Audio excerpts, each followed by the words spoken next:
Welcome to Total Spectrum Spotlight, an informative look and an insightful discussion of today's legislative issues and political trends. Hi, I'm Congressman Erik Paulsen, and our Total Spectrum Spotlight interview today is with Arizona Governor Doug Ducey.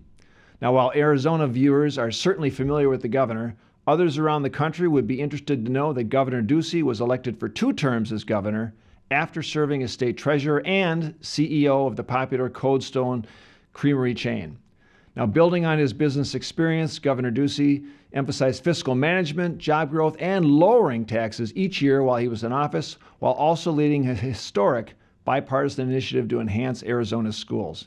He is recognized as one of the most successful and impactful governors in the country. Governor, thanks for joining us today. Thanks for having me, Congressman. I'm looking forward to the conversation. You know, when you took office, Arizona faced some challenging fiscal dynamics. You had a $1 billion deficit.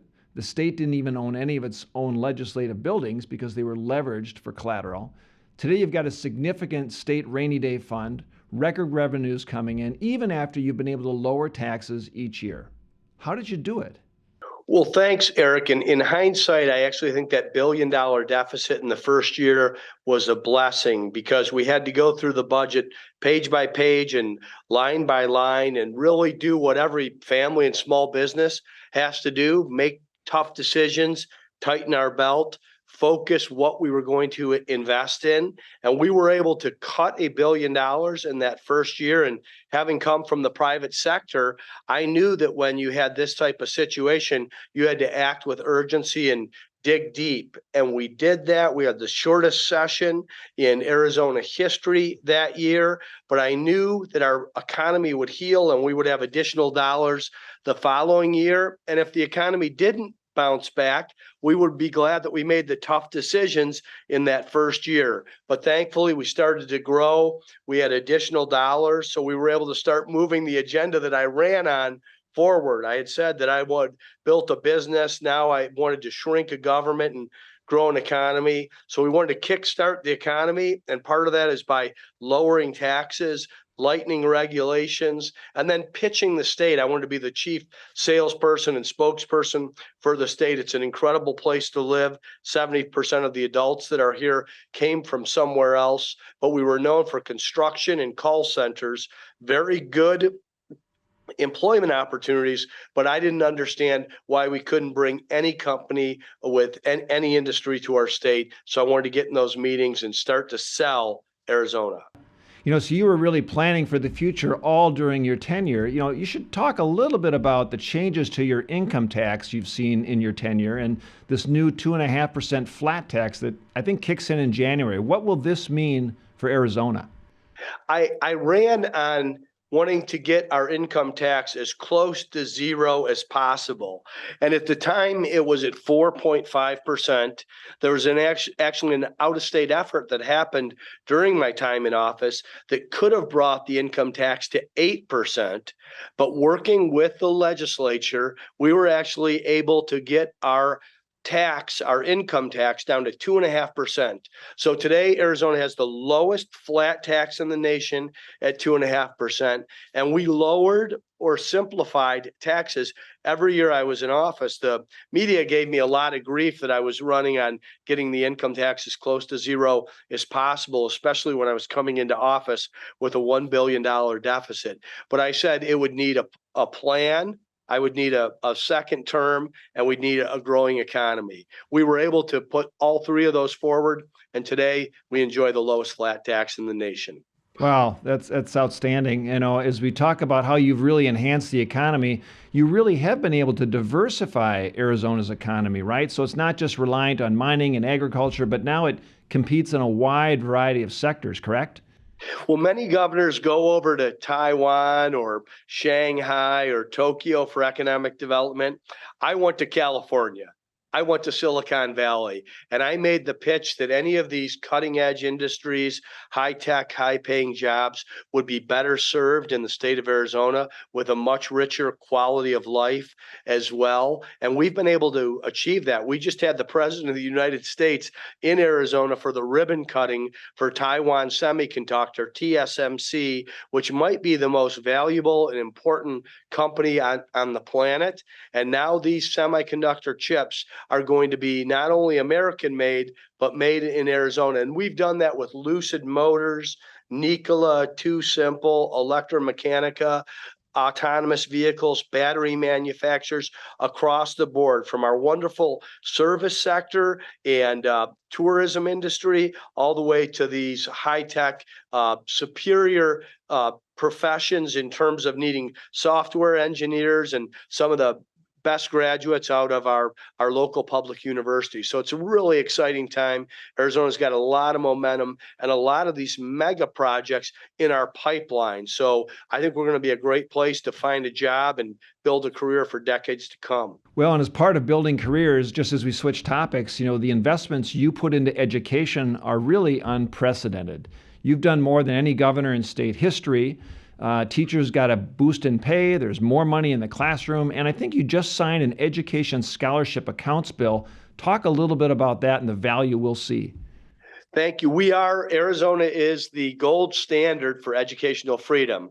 We passed what's called a universal educational savings account. So every parent in Arizona has access to their taxpayer dollars up to about $7,500 so their child can have the education of their choice. We also healed the education budget. We put more money into K-12 education than any other governor in the country, but we did it in a targeted way. We got our teachers a 20% pay raise, and I know that we need funding for education and the budget's got to be right, but I really would like to change the conversation to talk about outcomes and results for our children. Where are they in math, reading, science, character development, American civics? That's one place Arizona in its schools of choice has really excelled. And that's where I think the discussion on K-12 education and public education, if it's truly about educating our public, we ought to give those flexibilities and resources to our parents.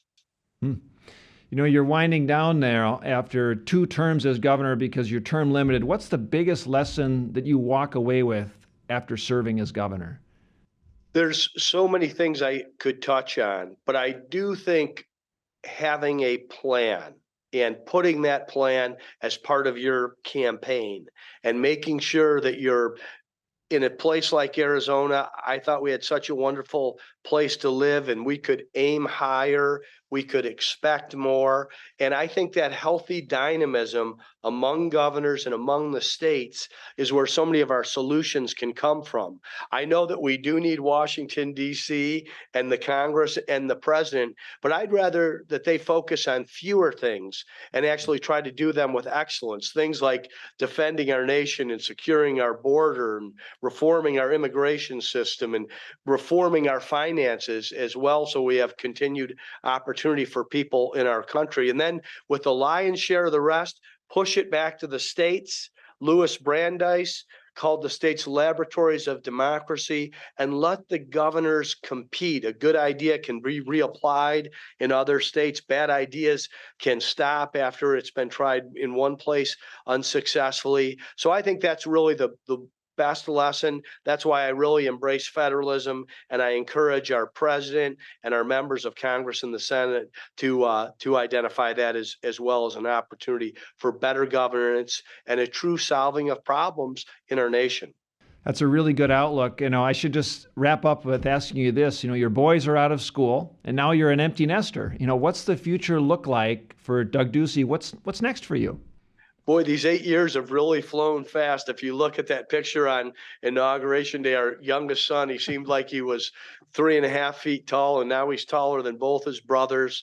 And we are empty nesters. I want to finish strong here. I've got 20 days left. We've got to complete this largest desalination water project in the world that we're going to get done in Arizona. I've got judicial appointments to do, some things on boards and commissions, and the remainder of the ARPA dollars. And then we're going to make sure that we have a seamless and successful transition.